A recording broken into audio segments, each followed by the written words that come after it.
মসজিদের উদ্যোগে মাহফিল হলে লক্ষাধিক টাকা ব্যয় করা সম্ভব, কিন্তু ওই মসজিদের ইমাম মুয়াজ্জিনের বেতন 2, 3, 4, 5 হাজার টাকা হয়, তাও বাকি। এ সম্পর্কে কি বলবেন? কি বলার আছে ভাই? এটা দুনিয়াতে অনাচার কাজগুলোর ভিতরে, অন্যায় কাজগুলোর ভিতরে একটা। মসজিদ কমিটির লোকেরা ইমাম সাহেবের বেতন বাকি রাখবেন, সামান্য কয়টা টাকা দিবেন, আর হেলিকপ্টার বক্তা এনে, বড় বক্তা এনে লাখ টাকার বান্ডিল দিতে পারবেন। এটা অনাচার, এটা অনাচার। এই অনাচার করবেন না।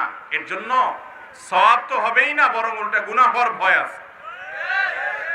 আপনারা মনে করেন বড় হুজুরে অনেক টাকা দিয়ে দিলে হুজুরের দোয়ার চোটে ওই ছোটখাটো 2-4টা হুজুর বদর দিলে কিছু আসবে যাবে না। ভাইরা আমার, জুলুমের শিকার নিরীহ মানুষের বদদোয়া খুব দ্রুত লাগে।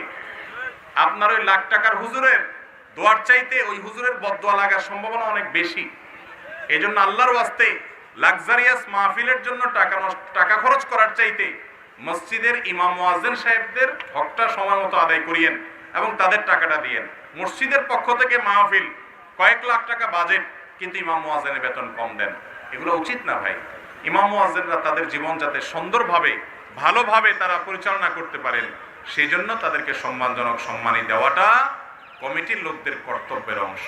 মসজিদ পরিচালনা যারা করে তারা যদি ইসলাম না বুঝে উল্টাপাল্টা করে, তাহলে এরকমই হবে। আল্লাহ তাআলা আমাদেরকে বুঝার তৌফিক দান করুন।